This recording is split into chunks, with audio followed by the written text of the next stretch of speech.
Okay, hey everybody, welcome to Chiustream. Super happy to be back here in Toronto, Canada after a great week at San Diego ComicCon. Hope you guys are doing great. Let me know if the stream is lagging really bad or anything like that. Today I'm just trying something a little bit different. So what we're going to do is, I've already drawn the drawing. You've probably seen this drawing, or maybe you haven't. This was a drawing I did just for fun. I put it on my Instagram, so I figured today we can do a little bit of both. We can do a little digital painting and video at the same time.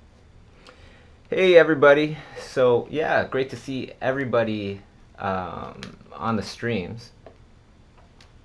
Okay, good. So looks like the video is going well, and yeah, let's start painting. So before we start painting, I just want to, take some time to just tell you some cool things that are happening very quickly. So how to win this drawing? Okay, I'm going to be giving away this drawing to someone out there in the world, and what you're going to do is you're just going to go to bit.do/Chiustream, and the very first post on there, it'll lead you to a Facebook fan page, and the very first post on that fan page, share that post. You'll see this image, and if you share that post, I'm going to select somebody randomly at the end of the hour to give this drawing to wherever you are in the world. I'll mail it out to you. Okay, so during the stream, I'm going to be painting this drawing. Okay, so you can see a little digital painting, and it's going to be fun for me as well because, usually I'm doing drawings on here, so it's nice to switch it up every once in a while. So on that link, bit.do/Chiustream, if you share it, then you have a chance to win this drawing. And if you have any questions, you could post it right there in the comments, and I'm going to be looking there for the questions, okay? Next thing I want to do is just remind everybody that today is the last day to enter in the Autodesk Sketchbook Express contest. And winner gets many things, but one of the best things about this is that you're going to get $2,000 worth of schoolism classes, which is amazing, right? Amazing. So besides that, I think some people are going to also get a personal critique from me. So it's always good to get somebody professional to look at your work, because a lot of times we'll see things that you don't see, and things that you wouldn't be able to see unless you were actually doing the things that I'm doing, working in the field. The next thing I want to mention is super exciting schoolism, Montreal, September 20th, 21st. I'm giving you guys the lowdown. That's going to be Robert Kondo, Dice Tsutsumi, and Nathan Fowkes. I'm sorry, you know what? I put the wrong link there. It's not comiccon.org. That was last time. But if you go to schoolism.com, join the mailing list, and you will be the first to know when tickets go on sale. This is a highly, highly anticipated event. Robert Kondo, art director at Pixar, Ratatouille, Monsters Inc., as well as Toy Story 3, Dice Tsutsumi, another art director that worked on Pixar movies, art directed Toy Story 3, and done numerous amazing things. And then we have Nathan Fowkes, who worked at DreamWorks for years and years and years before going freelance, and now he's just working for all sorts of people all over, or all sorts of studios all over the world. Amazing, 3 amazing teachers set to come to Montreal, Canada, September 20th, 21st. That's going to be exciting. The tickets, I don't see them really sticking around for too long before they all sell out. So definitely join up on the mailing list for that. And the last thing I want to mention is previous Chiustreams, courtesy of Hal Wayland. If you go to bit.do/Chiustream playlist, he has a wonderful collection of past Chiustreams because they do get deleted off of live stream after a while. And you can watch all the old Chiustreams, listen to them as you work. Perhaps it'll inspire you in a positive way. I hope so. That's the whole entire purpose of these streams, is to bring some inspiration, some knowledge into your life. If you are an aspiring artist, an artist already, whatever the case might be, a lot of people have found it very helpful, these streams and everything. So if you want to watch the old ones, you can go to Hal Wayland's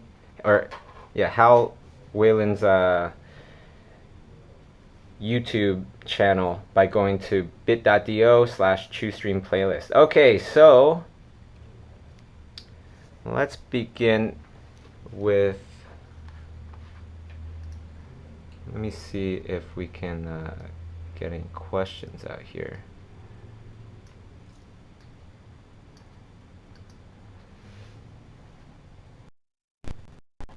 Okay, so as you are thinking about questions and all this, why don't we do what we usually do, which is a little roll call out there for people that are, that are out there thinking the same things as I'm thinking, to do art, to do awesome art, learn and get those, work on awesome projects, things like that. All these people with the same kind of mentality that we all have. I love giving a little roll call out there so that we know, everybody in the chat knows, that you're not alone. So especially for, those people in, far off places. So we got Belgium, we got Poland, Portugal, Malaysia, Singapore, Argentina.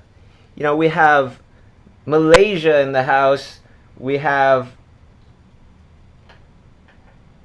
Poland, Belgium, Chile, Ann Arbor, right on, David Carr, Sarasota, Indiana, South Africa, Mexico, Toronto, what's up, Siberia, wow, really, that's awesome, Germany, Dallas, Texas, Netherlands, holy smokes, just everybody from everywhere, so we are totally not alone out there, and it's great to know that. And that makes me feel better as well. So, alright, so the first question here is, what's new and exciting, Bobby? That is one of my classic questions to ask people when I see them. What's new and exciting? What's new and exciting? Back in the day when we were just, when you're first starting off, you want to make sure that there's always something new and exciting to tell people, because when you're in high school, you're about to graduate high school. I remember the main question there was, so what are you going to study? What are you going to go into? What university are you going to go into? Okay, fine, that gets annoying, perhaps not super annoying, but it does get annoying. And then you get into college and you're doing good, people stop asking you, what are you doing now? But then you start to graduate, once you graduate, it's like, okay, so what are you doing now? Where are you working? And a lot of times when you say, well, yeah, I'm not really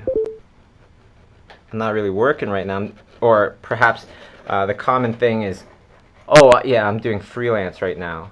A lot of times people are like, oh, freelance. Oh, that kind of translates into, yeah, I'm not really working right now. A lot of times that's how people perceive it.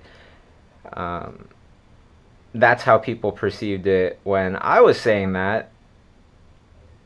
So I want to tell you, that's very normal, and don't worry. Don't let that affect you. Freelance successful freelancers, that's freedom. That's so much more freedom than the normal average person, that most of the time, if you're really good at freelance, it kind of breaks you for life. You can't work or you don't want to work in somebody else's studio ever again. Because of just the amount of freedom that you get. So, that is the end goal, to live your life the way that you want to live it, and live an awesome life at that. And a lot of that comes from being able to control your own schedule, which is what freelancers get to do.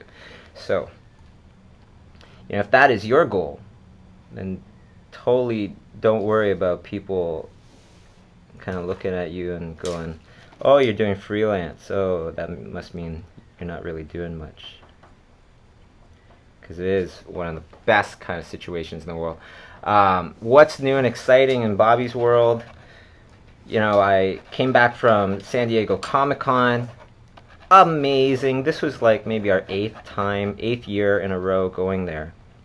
I remember when we first went there, a lot of people know that Comic-Con played a huge role in starting off our studio. Because we live in Toronto, Canada. Our studio is in Toronto, Canada, Imaginism Studios. And for us to get those jobs that we wanted to get, the really, really cool jobs, a lot of them come from California. And back then, this is the internet, 9 years ago as well. So the internet was still somewhat in its infancy. We needed to travel. So a big part of the strategy, which, you always want to have strategy, especially in your career, was to go to San Diego Comic-Con, and show our wares there, get known, get jobs, all this great stuff. And in the very beginning, it was like I remember Kay and I having dinner at Denny's, and not really knowing anybody. And first night it was just having dinner by ourselves, and then one night Steven Silver, who's like one of my best buds, at that time we're just starting to know each other, and he invites us out to dinner. Very nice guy. And we go to this dinner with all these artists there, and we're like just so excited, just going, wow, this person works at Cartoon Network, this person works at Disney, oh, this person works at Nickelodeon, and all these wonderful places that we only just heard about, read about, through the blogs and through whatever else we're reading. And that was great. Now 8-9 years later, we have our dinners, which is great, but we also have our big dinner, which is the Schoolism dinner that we have once a year, annual dinner, where we invite, and we treat about 40-50 amazing artists and amazing people that artists would love to meet, like gallery owners and people that bring artists out to all sorts of parts of the world, like Florence and, well, Austin, Texas, and all sorts of different places. And now it's become so epic, so awesome. So what's new and exciting was this year's Schoolism dinner. Instead of just having our little dinner at Denny's now, it's like people like Pete Candlin came, the director of Gorillaz, the music videos. Ronnie Del Carmen came, one of Pixar's newest directors, and he was like head of story and Up. His brother, my wonderful friend Louis Del Carmen came, and all these people, all these amazing artists, Art Germ, Stanley Lau, 300,000 followers came. And yeah, that was probably the most, the biggest highlight out of my trip there, is just being surrounded by all these incredible artists, incredible minds, all for just one dinner, and it was epic.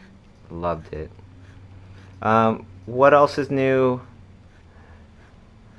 Workshops. We're about to do 6 workshops before the end of the year. You're going to hear about it very, very soon, probably starting next week, starting with Montreal workshop. Dice Tatsumi is going to be coming, Robert Kondo, Nathan Fowkes, and then we're going to Ape in San Francisco. So what up, San Francisco? We're going to be doing a workshop there with Brenda Chapman, with Dice Tatsumi, with Daniel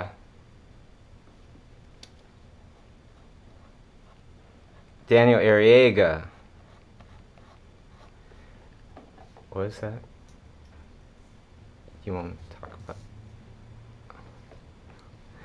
Okay, Kay's saying, yeah, don't forget about, Alice Through the Looking Glass. That's also been very exciting.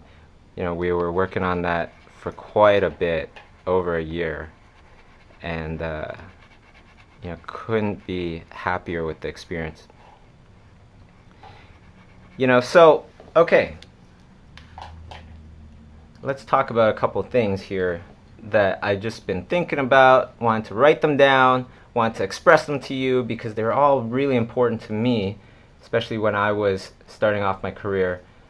Let's actually go to one of those first, and I'm going to go to the questions. So if you have questions, go to bit.do/Chiustream and put the questions in the comments of the very first post. Okay? The first thing I want to talk about is when we were starting off, when I was starting off, before Imaginism Studios, I always had that mentality where it's like, I just want a job. Drawing is my favorite thing in the whole entire world. Really, I don't have high expectations. I don't really believe that much in myself. I just want a job where people will pay me to do art. I didn't have the faith. I didn't have the faith that I could be a main character designer, lead character designer on anything, hold any kind of significance in this world of movies, live action movies, animated movies, things like that. I didn't have that faith. And because of that, where did my career go? Really, it was like nowhere. It didn't really go anywhere. When did my career change?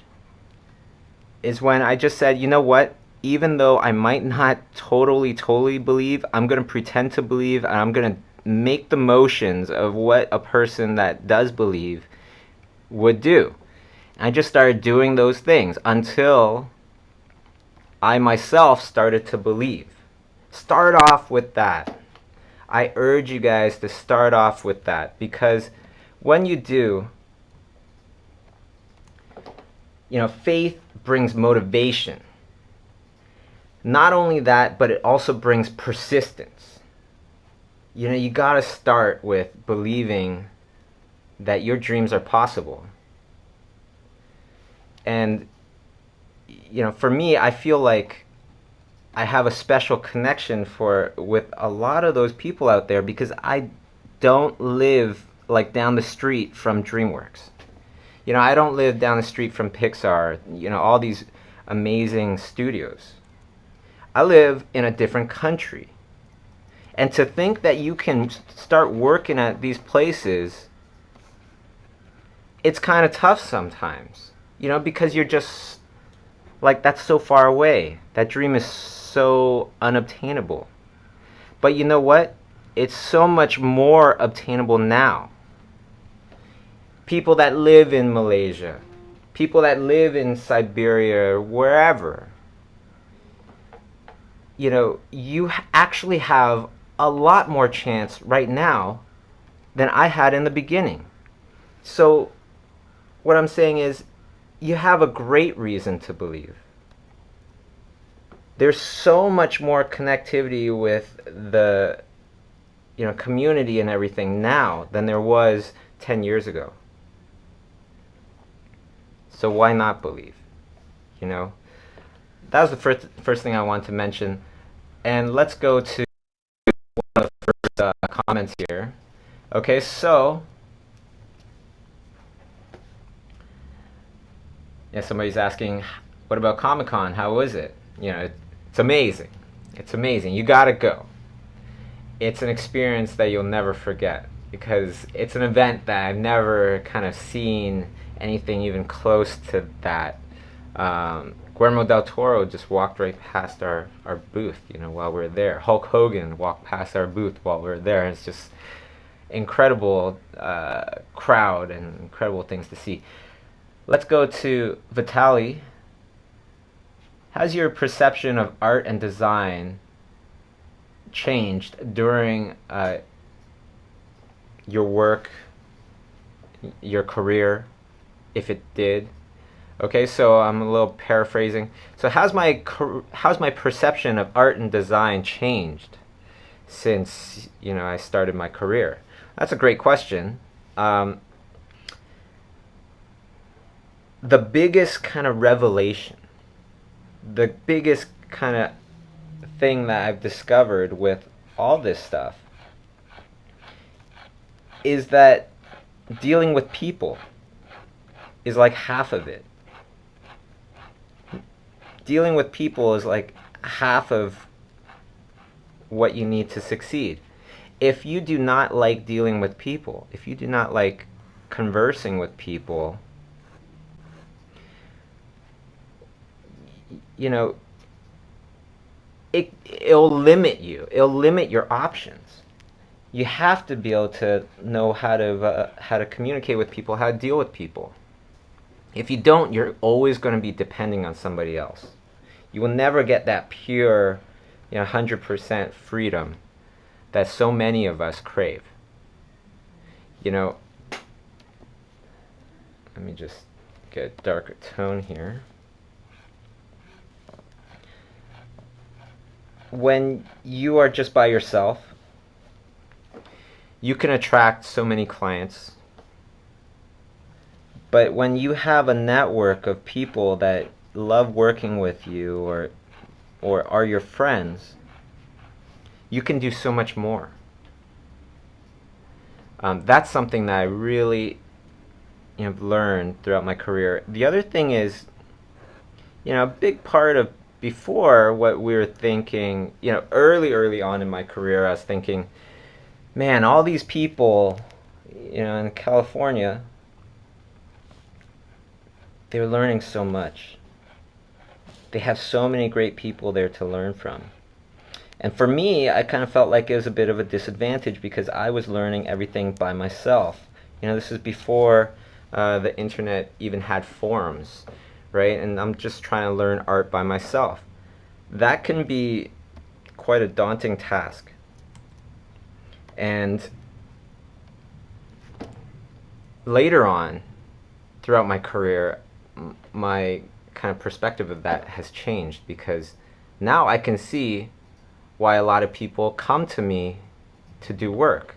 It's because how I do things is very different than how other people do things. You know, because I had to learn it on my own. Right? And because of that, it became an advantage instead of a disadvantage, which I thought was awesome. You know, so now a lot of people, they'll come to me because they want something different. And if you're always learning from, you know, the people in your studio, that's great. That's really good to do.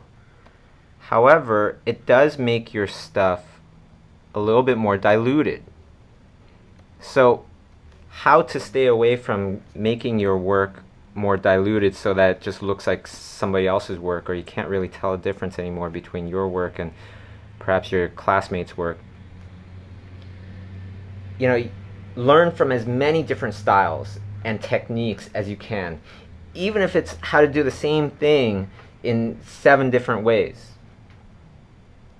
Keep learning all these options, right? And through the accumulation of immense amounts of knowledge, that's when you're going to be able to create something that's truly original. But not just original. Original can be easy. It still has to be pleasing to the eye, right? And if you learn from things that are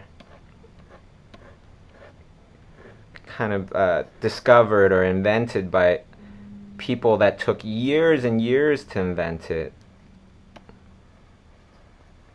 then you're kind of standing on the shoulder of giants. And then you will have not only a great original style after you start learning all these different ways, you also will have a style with great foundation, which is important. If your style doesn't really have great foundation, well, those styles tend to go out of style a lot quicker. And when it's based on great foundation, it's a lot harder for people to kind of copy. Okay, let's go to the next question here. Toby, good morning, Toby. May I get your thoughts? I'm doing a charity auction where I gather artists to donate pieces to auction off for kids. This is our 2nd year, but I'm still being treated very skeptically. What are your thoughts on how to come across as a legit event to artists that I'm asking such a huge favor from?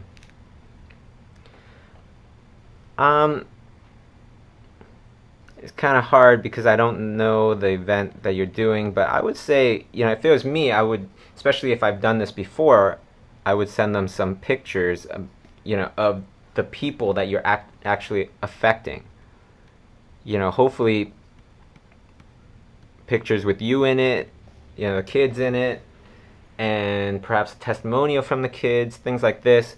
An actual story about one of the people that benefited from your charity auction, things like that.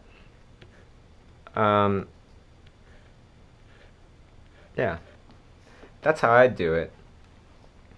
We did that kind of thing before to help out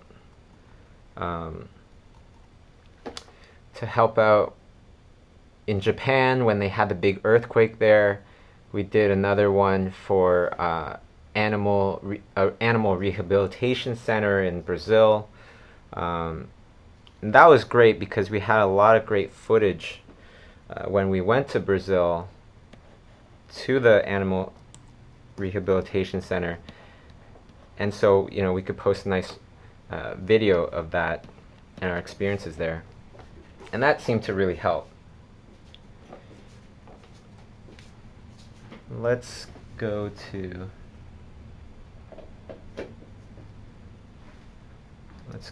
some more questions. I can see a bunch of people, occasionally they're always writing questions in the chat. The chat goes by pretty quick sometimes, so please make sure that you will write your questions into the post on the Chiustream fan page, okay?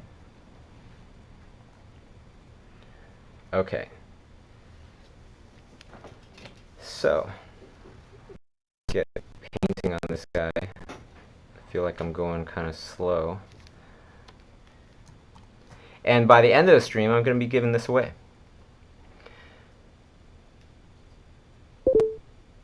Okay, Vitaly wrote another great question, which is, how did you learn, or what did you learn, having your own studio? The biggest experience and the brightest moments. That's kind of like 2 questions. So, what did you learn having your own studio? we have to work hardest for the things that we love the most. That's what I learned. Life is a thing where it's not necessarily kind all the time. Life naturally is kind of harsh when you think about it. And we have to know that life favors the people that work hard, the things that work hard. The things that relax, generally they become dinner. The things that don't work as hard, life doesn't favor them nearly as much. So once you can adopt that, once you can know that, life is a struggle from beginning to end, the key is to really just enjoy the struggle. And then you'll do great. Don't be scared about things that are out of your control. Only be concerned about things that are within your control. This isn't like a lesson just for people that are running their own business, but just for general, especially professionals. Because a lot of times you're a professional, you got your job, great. Okay, struggle is over. I have a job now. And that's when people tend to slip a lot. It's when they feel comfortable, when they feel cushy. I don't like that feeling. I know it's a trick. It's life's test to separate the truly, dedicated, the ones that want it super bad, from the people that just want it kind of sort of bad. They just want to get out of their bad situation. But you know what? Once you get out of that bad situation, you need to keep going. Because otherwise, the world keeps going. The world keeps advancing because of all these hungry people out there wanting to advance. If you stop advancing, sooner or later, the world will pass you by. And it will just go right past you. So that's why, my life right now, it's great. I really like it. I really enjoy every day. And jobs keep coming in. And, I'm very lucky to be able to pick the jobs I want. I'm a very lucky person that way. But that, in turn, that kind of scares me. Because it's a little too easy. So that freaks me out. And what happens when I get freaked out? I start thinking, okay, how can I advance it a little bit more? And what you want to do is not just do things that are preventative. So, okay, I need to finish this painting, right? I need to finish this painting because it's for this job and it's going to be late. It needs to be done by this time. That's great and all, and that will help you to maintain, but that won't really help you to advance nearly as much. You want to think about those things that aren't urgent, that you don't actually need to do, like a doodle every day, a sketch every day in the morning, whatever. You don't need to learn ZBrush because you're being employed right now to paint. But if you did learn ZBrush and you're a concept artist, will that help you? Will that help you to advance your career? Could be. Maybe not. Who knows? But the main thing is to think about it and to try to kind of identify what is going to help open up whole entire new possibilities for you. When you're thinking like that, then you start to work proactively instead of reactively.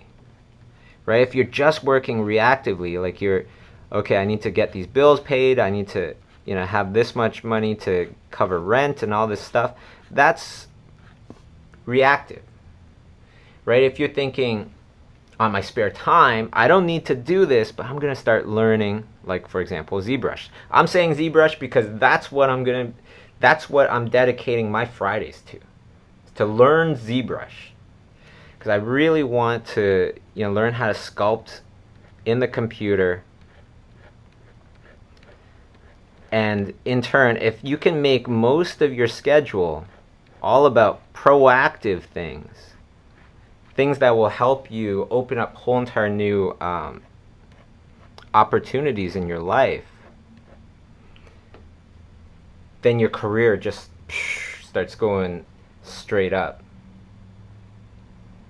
And that was one of like the biggest things that I learned, you know, not necessarily just because I have my own studio, but definitely it helped, because when you have your own studio, you have your own studio. Who's going to tell you what to do?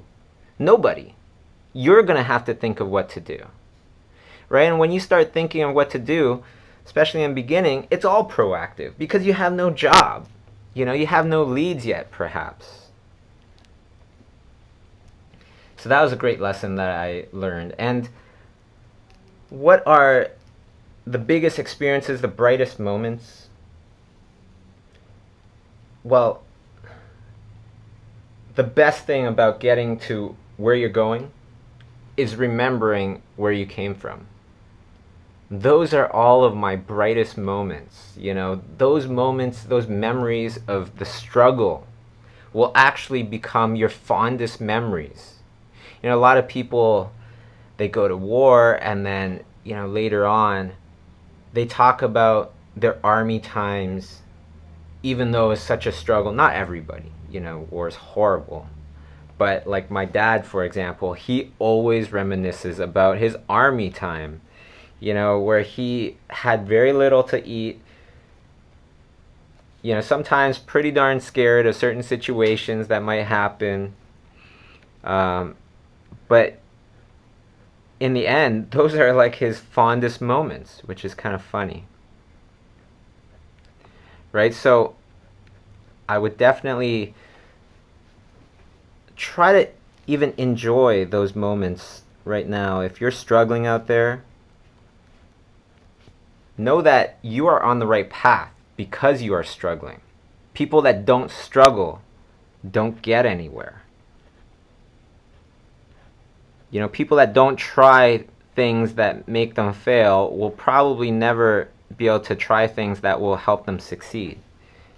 Success is kind of like the route, is the end goal or whatever, but the route to that success is paved with failures most of the time. Right? So try to live in the moment and enjoy these times, because they will pass and they will become your fondest memories. You know, you can enjoy those moments of eating TV dinners and when you don't want to eat them, and just think to yourself, you know what? I'm on the right path. In 5 years, I will never eat another TV dinner again, and I'm going to remember this time right now.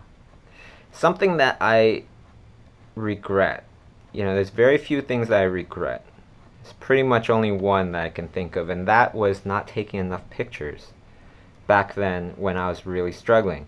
Not taking any pictures of the really crummy looking studio that we had. It was, you know, just our apartment with just nothing but desks, and we lived in that apartment, you know, and just rolled out of bed and all of a sudden we're in the studio. There is no relaxing. Our tiny little TV, when we were watching the World Cup, I think it was in like the World Cup in France or something, and we couldn't see anything on the TV. I wish I had those moments recorded or something like that, because you can never go back. Okay.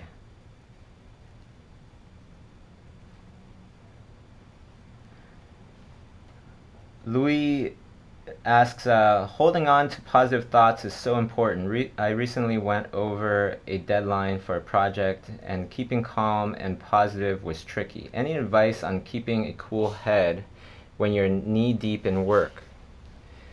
Totally. That happens to the best of us. The most important thing to remember is you want to concentrate on the right things. Your brain is not your mind. Which is something I tell a lot of people. Your brain is not your mind. Your brain is a tool that your mind uses. And I'm saying this because if you feed your brain, if you feed your body certain things, it will change your brain. all of a sudden you're extra giddy, extra excited, perhaps sugar rush, and then afterwards you're extra depressed or very easily depressed because now there's different chemicals in your brain. Now you're getting a withdrawal from the sugar or whatever it might be. So your brain is only a tool. And you want to make sure that you know that you're consciously trying to learn how to control that tool. Meditation is for a lot of things, but what I like to use meditation for is calming that inner voice so that I have control of that inner voice. Sometimes when you're stressed, it's like, I can't stop thinking about that thing. But that's what I try to use meditation for. I try to use it in a way where it's helping me to control those things. Oops. Right? It's helping me to control that inner voice. Then the next thing to do is just focus on the things that will help you, that will actually help you. And those are generally things that are within your control. So even if you're knee deep in work, well, did you try your hardest? That is such a great way to think about things.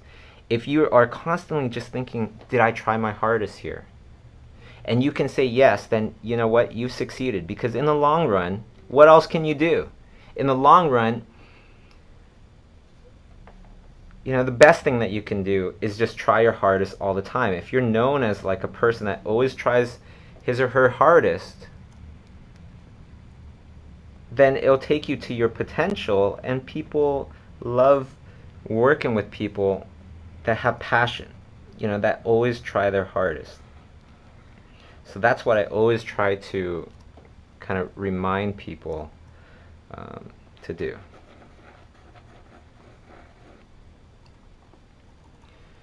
Okay.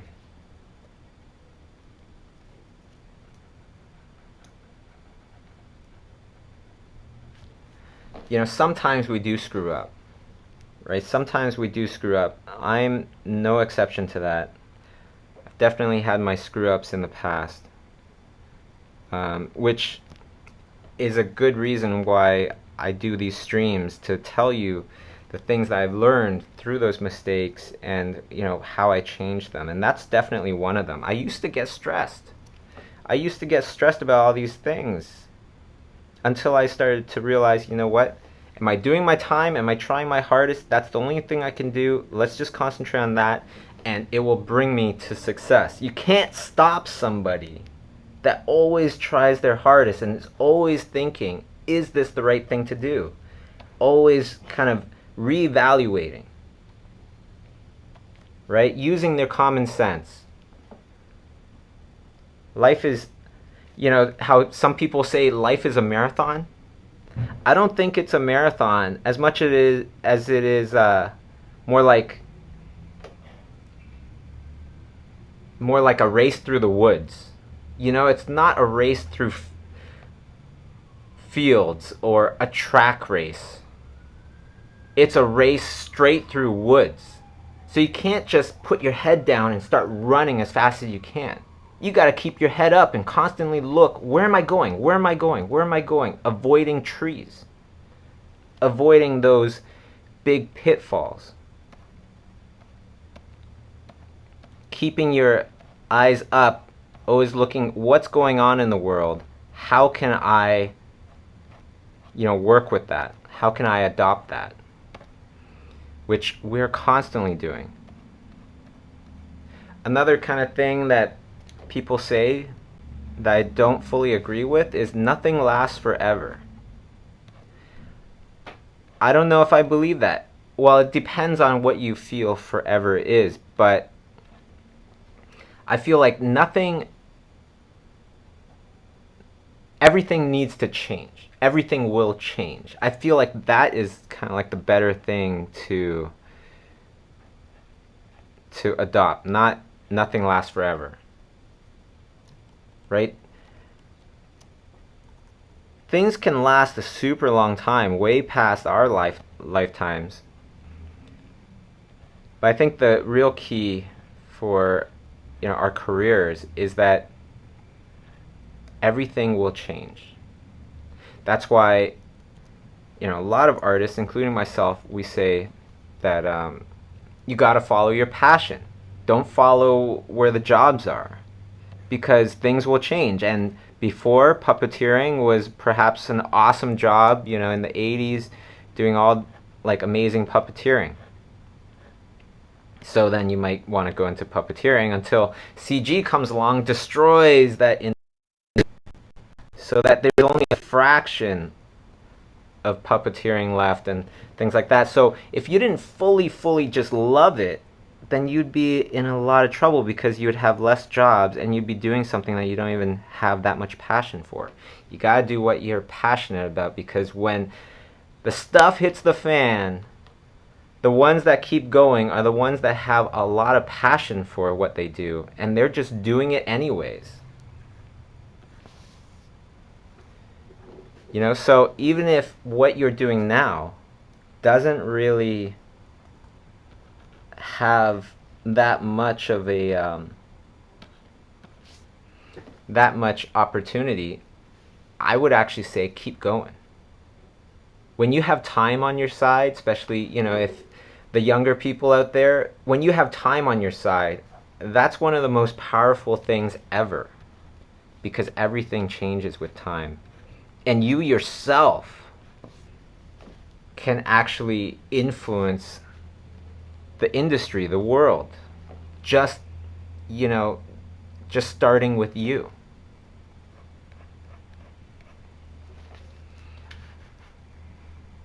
Believe it, just believe it. I never would have thought, if you asked the 20-year-old me, I never would have thought that I would be able to be friends and know all these amazing artists that only at that time I was probably just getting familiar with them in the art books and things like that. But now I can honestly say that a lot of these people are my friends. I never would have thought that. Doing this digital painting thing that nobody was really doing at that time, especially in Toronto, around my area. Okay, so let's go to another question. Will Marconi asks, what do you have to say to those who are still beginning in this industry but are close to 30 years or more? I'd say, that whole thing where it's like people say old dogs can't learn new tricks. It's not like that. That's a bunch of BS. They only say that because, throughout your life, in the beginning, you're going to school every year. You're learning for hours and hours, and you're used to it. So you start to be able to learn quicker. Once you stop learning, then it gets harder and harder to get into it. Right? It gets harder and harder to really get into it and sit there for hours learning. Those wheels in your head that help you learn are rusted. That's all. But you start working them out again, just like muscles. They'll remember and they'll kick back in, and then you'll be able to learn a lot easier. Okay, so you just got to grind it out through the beginning part, and you'll be rewarded, and it'll be a lot easier later on. It doesn't matter, like, some paths are longer than others, okay, Will? But they're still doable with hard work, knowledge, preparation, and it doesn't matter where we start in our lives. All that matters is where you end. Now, you could either compromise, give in to the hardships of life and struggle throughout your life, or you can put in the hard work right now, and your life will be rewarded after you kind of pay the price of doing the hard work. And is it worth it? Yes. It's so worth it to be able to do your dream, to live out your dream instead of living out somebody else's dream, somebody else's purpose. It's such a satisfying, empowering feeling. Not only that, but I feel like it'll be very powerful for the next generation as well, perhaps your kids, things like that. It'll be so helpful for them seeing you go through the struggle.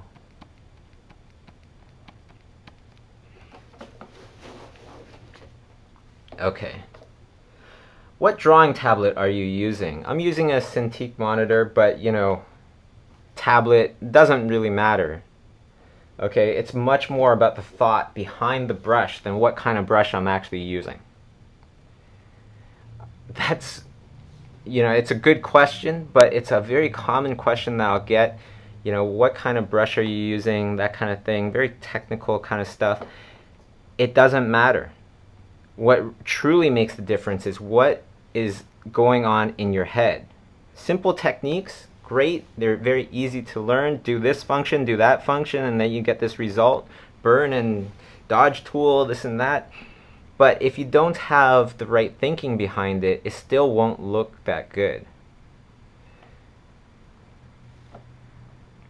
Okay, so now I got this going. Let's create another layer here. And go a little brighter.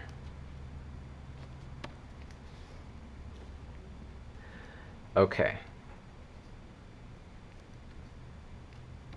And that's why, all this talk, that's why even though I'm really busy with my life, with jobs and things like that, it's still super important for me to keep learning. I can't let that get in the way. If I keep learning, if I actively go out there searching for knowledge instead of just doing work and hoping that the work will help me to learn more and more, which it does, but not nearly as quick of a rate as when you're actually taking a class. Because I do this, I know that my toolset, my career will keep advancing much quicker. Because you can't stop somebody that keeps learning. And somebody that keeps learning even when they don't need to, those kind of people reach the top. Because there's so few of us that actually do that.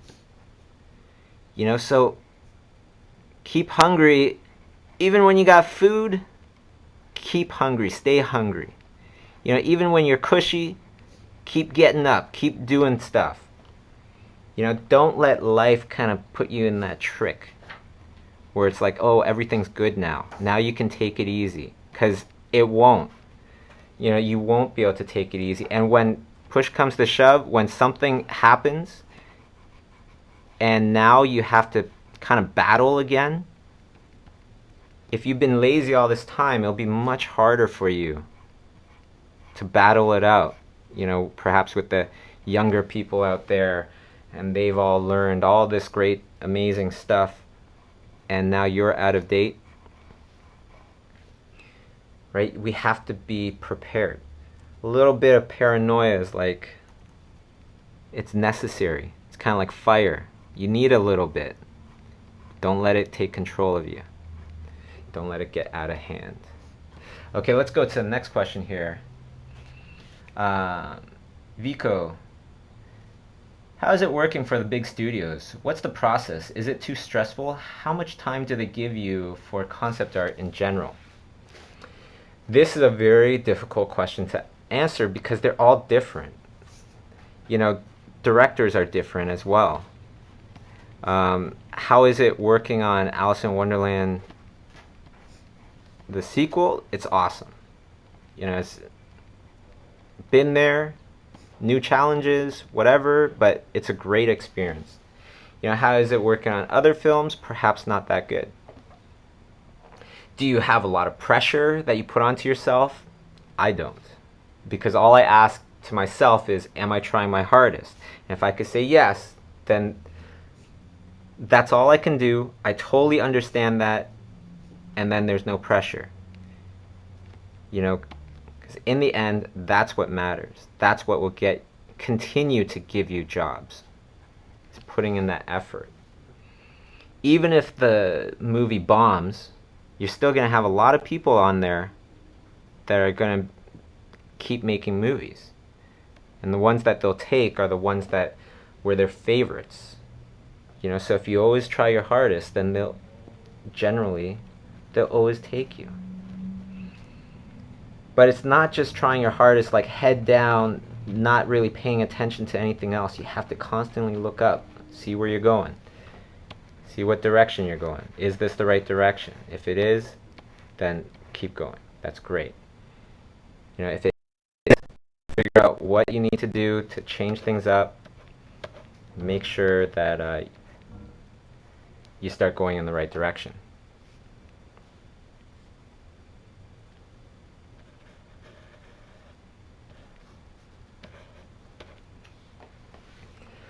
Okay, let's go to the next question here. Let's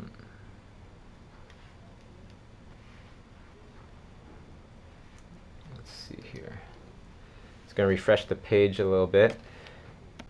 Now, my painting method, it all kind of happens in the end. So you'll see this painting really come to life towards the last, so.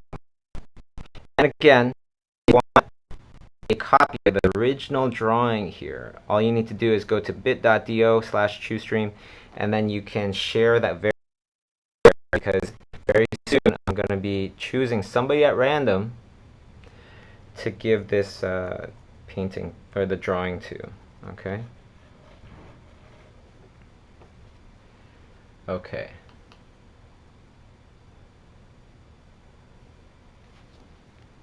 I see somebody in the chat, Xana, is saying, learning to work in groups is very important nowadays. I think that is the key to success, good working environment. Definitely, you know, being able to work in a group, like I was saying before, being able to work amongst others is great. You know, you can do so much more when you learn how to communicate and work with others well. Emily Bolvin asks, what is the best piece of advice you've ever received as an artist? Wow, that one's a difficult one. I think, you know, there's been many, but I think the best piece of advice, yeah, it wasn't actually advice, it was more like an example, you know, from artist friends and things like that. The ones that I truly admire are the ones that stay humble. And Kay was just whispering that to me, and I totally agree. That those people that are just so amazing, like Paula Zane, he's a monster. You know, art director on Lord of the Rings, works in animation as well. Started when DreamWorks was just starting. Started, you know, was at Leica when Leica was just starting. Things like this. He did amazing, incredible things. His credit list is gigantic. Yet he's a wonderfully humble person, which I thought was even more amazing. You know, so stay humble. When you are an artist where it's like you're constantly saying, oh, how awesome you are and all the awesome things that you did, okay, that's great, but people will respect you a lot more when you're humble about it. That wasn't really advice that I got, but it was kind of like an awesome lesson that I just, you know, happened to learn. Another one was given to me by my good friend Lauren Lanning, created Oddworld. You know, I was teaching in this college, and I didn't like a lot of the things that was happening in the college. Like, for example, it was when I was in college, people were failing all the time. Students would fail if they didn't do the work. Somewhere along the line, over the years, schools, not every school, there's still a lot of really great schools out there. But you can definitely say that a lot of schools are afraid to fail people now. I guess it messes up their whole entire kind of assembly line of people coming in and graduating and things like that. I didn't like that. I didn't feel like that was right, and I didn't feel like we were preparing the students for real life, because I know what real life is like. It's not about your diploma, it's not about your certificate, it's about your portfolio, your skills. Just because you have a certificate and you went to the school, that doesn't mean that you're employable. There's plenty of people that are not employable coming out of great schools. Right? And so I asked Lauren about this. I told him about this. I told him my frustrations and my struggles. And I was like, I really want to affect people's lives in a positive way, especially people out there that want to do what I'm doing that hasn't actually gotten there yet. And he said, well, it feels like you're trying to heal a rotten apple. Why don't you just grow your own apple? And that was when schoolism was just starting off, and I was like, you know what, you're totally right. I need to focus on my own apple, which is schoolism. Bring in the real good knowledge, the really outstanding knowledge, all around the world. Not just, a professional, but outstanding professionals, the top professionals, the top, and bring that knowledge out of the studios, because a lot of times they teach in studios, they do teach, but they don't have time to teach in universities and things like that. And finding that great knowledge and kind of opening it up to the world, giving everybody that opportunity to learn from people like Luis Gonzalez. He teaches gesture drawing at Pixar.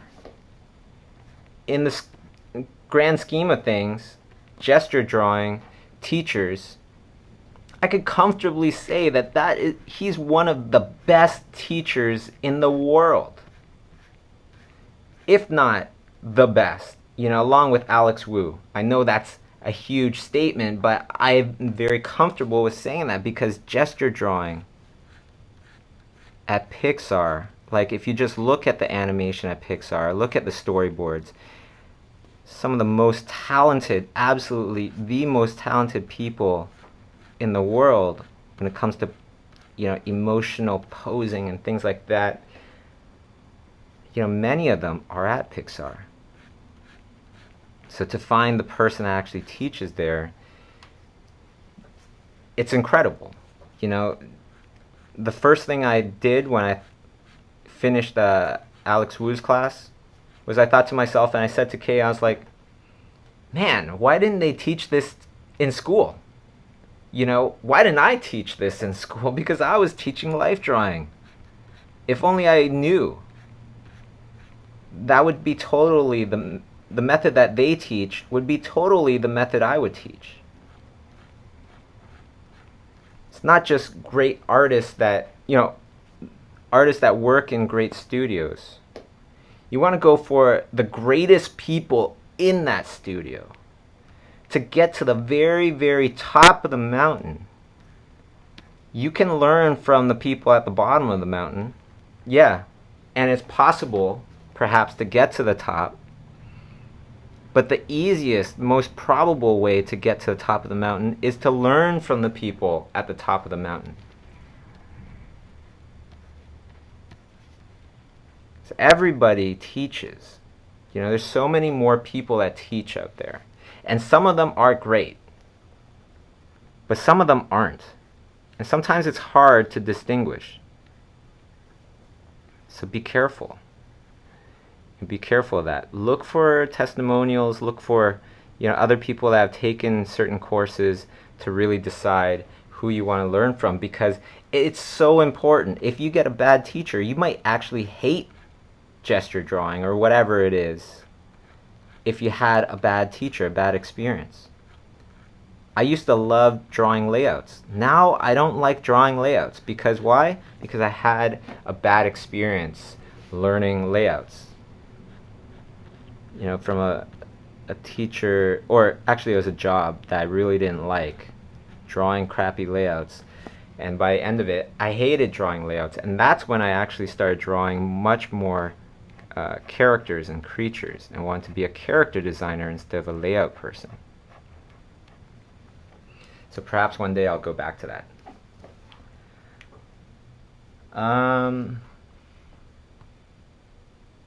Let's see what other questions there might be on here.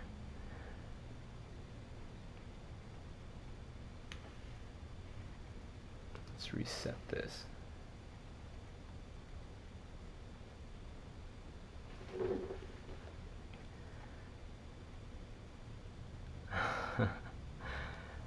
Somebody in the chat saying, "Thank you for chewing us out."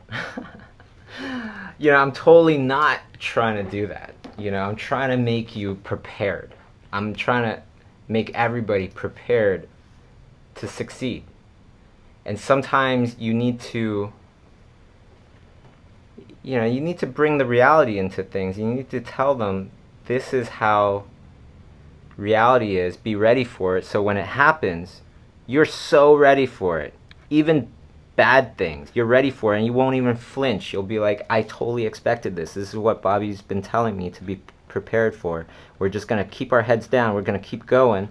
Or not keep our heads down, but actually just keep going, working hard, and ask ourselves, am I working as hard as I can work? Am I putting in that effort? If so, don't worry about anything else, because you can't do anything else about those things that you can't worry about, or that you can't worry about the things that you have no control over, is what I'm trying to say. That just leads to monstrous amounts of stress. Now, if you imagine, if you're stressed in school, imagine how stressed you'd be working on something huge, working on something where you play a gigantic role, you have huge responsibilities. It would cripple us. It would cripple anybody. It would totally cripple me too. You know, if that's what I let kind of pollute my mind, pollute my brain.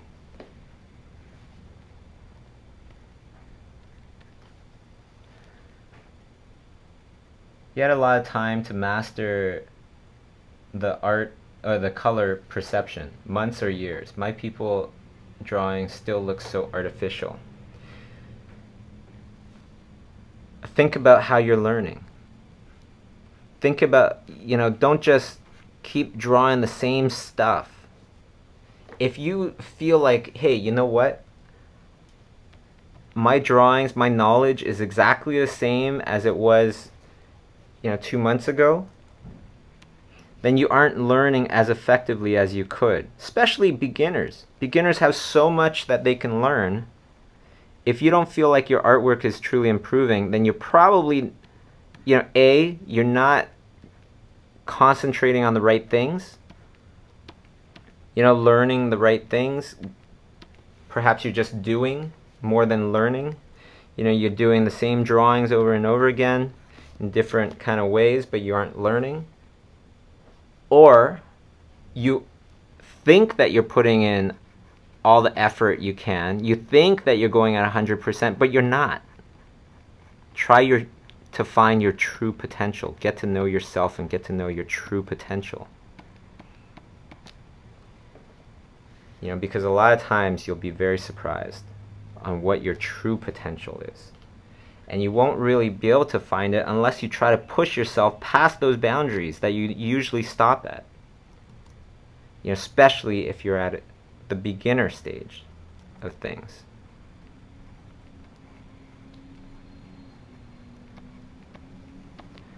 Okay. So now what I'm going to do is I'm just going to make a curves adjustment layer. And I'm going to make very light version. I'm going to hide it in my layer mask.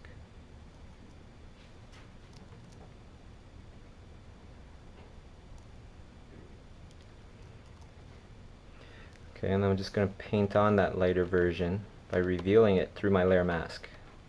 And I get all these wonderful little details and tones and all this stuff. Very minimal work.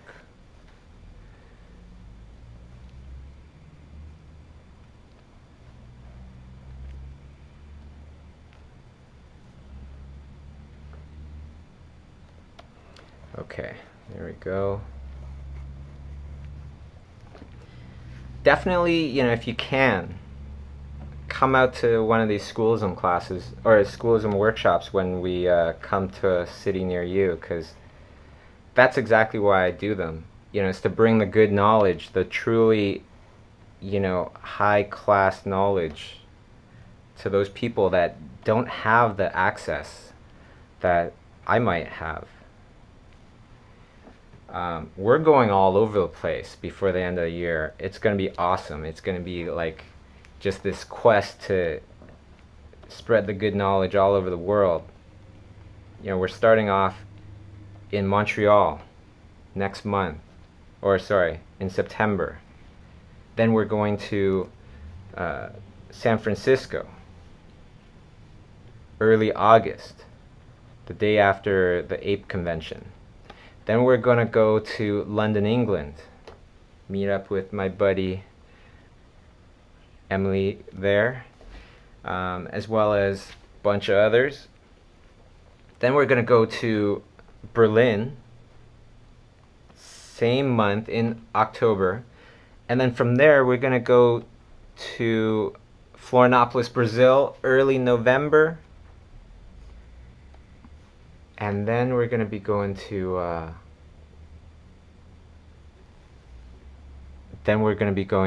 Florence, Italy. Florence, Italy, holy smokes, it's going to be good. We're going to have Marcello Vignali and Peter DeSev. Now, if you like animated films, then you probably liked one of the films that Peter DeSev worked on, because he worked on so many of the absolute greats. He worked on, you know, things like Finding Nemo. He's worked on, I won't even try to go through his list, but his list of credits is absolutely gigantic, and he is a total, like, one of my absolute heroes. So even if you need to travel a bit, I would say definitely do it. You know, Brenda Chapman is somebody that I highly, highly respect as a storyteller, as a director, as an artist. These are opportunities that won't come around too often, so definitely recommend you guys to go and just experience it. Experience the difference. You know, experience the difference between our workshops and perhaps other experiences that you've had in the past. And you'll see why, you know, why I encourage people to do this so much. Okay, and then I'm just going to do a slight darker version. One of my many little techniques here. So you make a darker version, you make a lighter version, you hide it in a layer mask, and then you can just paint in wherever you want the adjustment to show up. In this case, it's showing a darker version of this guy, right? And then you don't have to worry about painting around the wrinkles and all these little details, things like that. You're not destroying any details. You're actually adding even more subtlety to these details. And then you can paint in a smaller window too, make things go a little bit faster.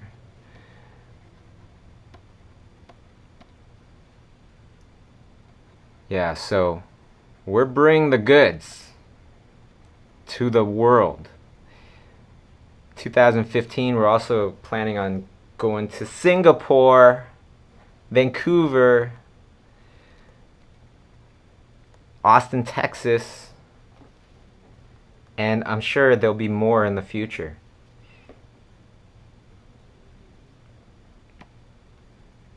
with crazier and crazier artists, you know, just like the best of the best, people that I want to learn from. That's kind of like my standard that I draw.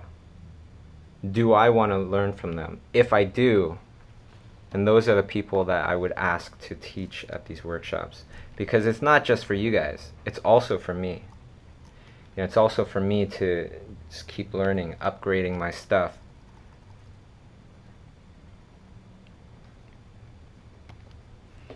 Okay. So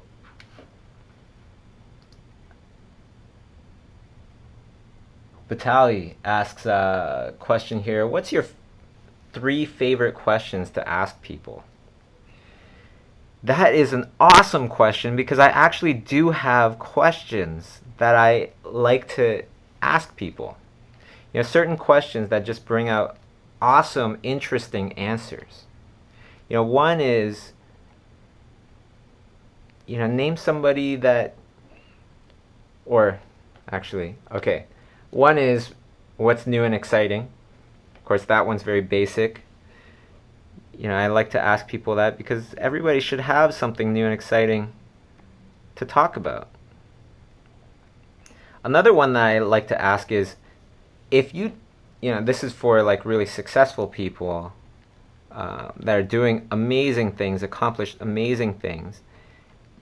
I like to ask them, if you were to talk to, you know, the teenage version of yourself and bring them here, you know, and see all the amazing things that you've accomplished, what do you think that person would say? I love that question because it really taps into, you know, who they were and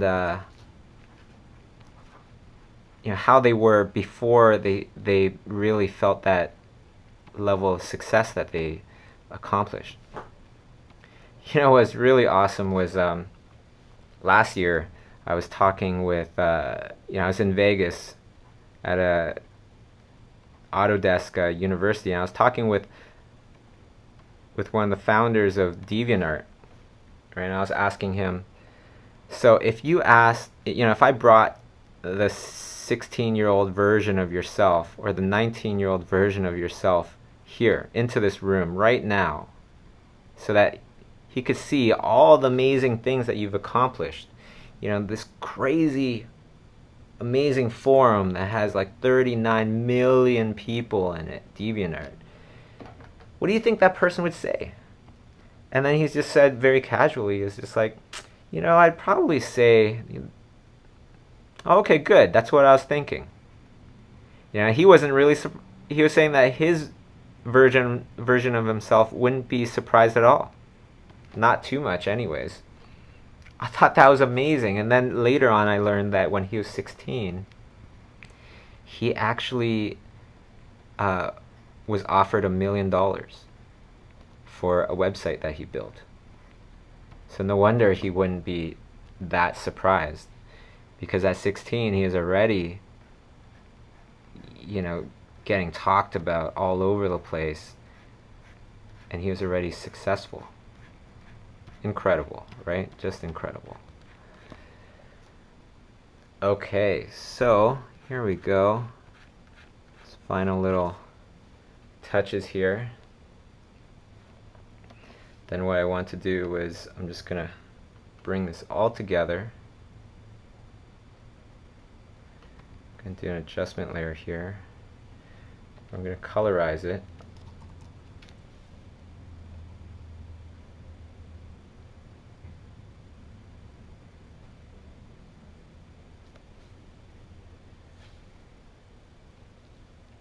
Make it a little bit more fleshy toned, a little bit warmer gray. Okay, and I'm going to do another one. I'm going to bring in some cool colors.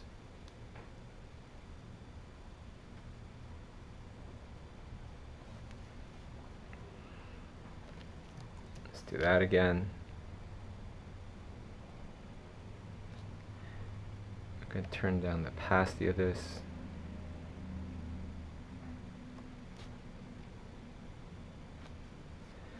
Okay, inverse.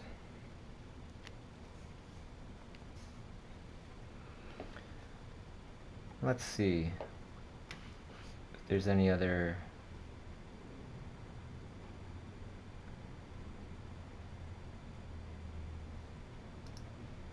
What's your technique to combine interactions with people, friends, relatives, and your path with its high ideas, expectations? Talking about time management, right? That's a pretty big question, but I love learning about organization. That's one of my favorite topics to talk about, is how to organize yourself. And the main thing is that you write everything down. And you also write down what would the next steps be,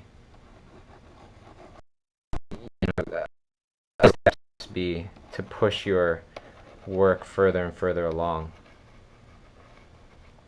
If you can, then you can take on a lot of different tasks. If you can't do that, then I'd suggest just sticking to one task at a time. I like to take on a lot of tasks, as many of you know. I really like I like working on multiple things, and I'm always doing multiple things.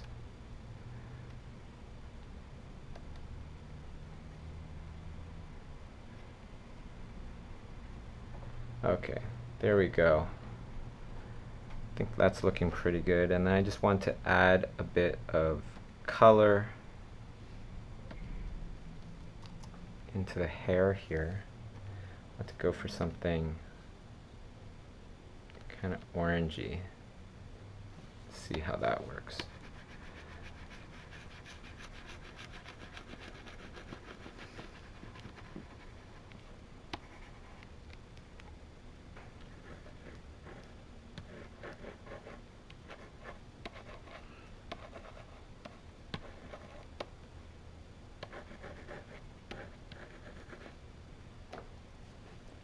Okay, I think that looks pretty good.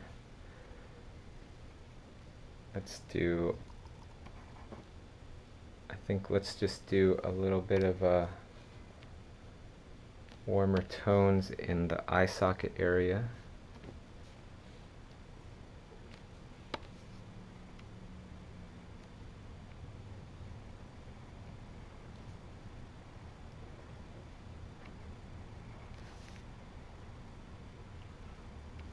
Making it a little bit more fleshy feeling.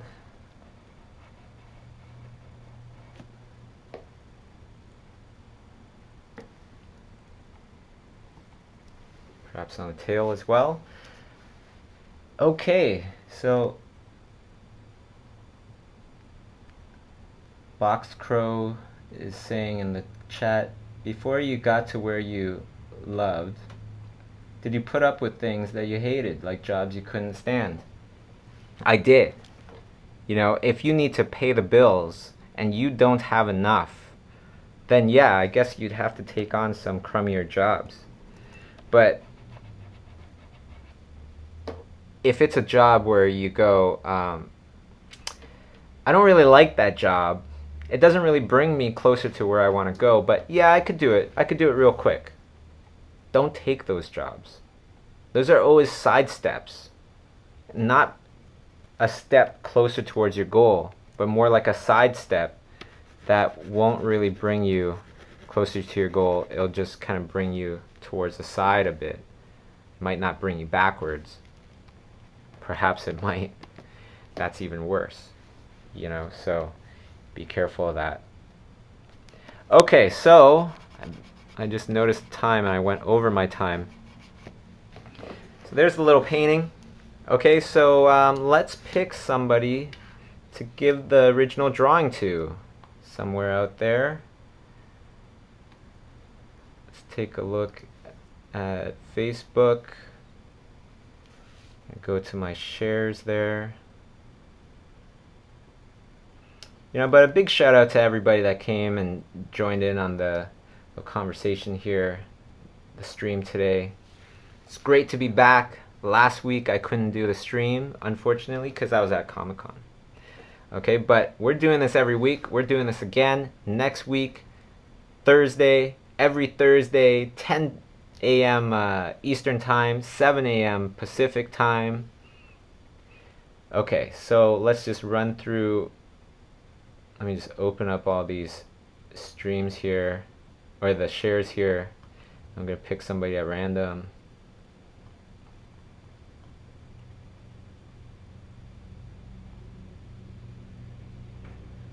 Okay. Just waiting for everything to load up. And Natasha Cindy, whoever you are, wherever you are, look out for a message from me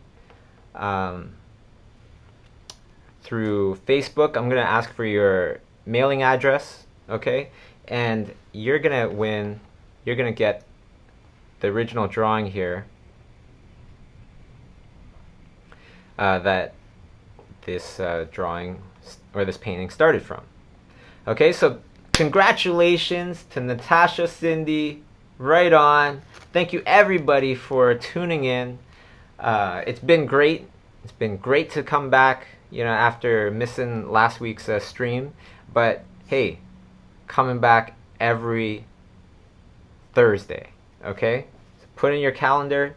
Let your friends know. It's all about empowering the artist and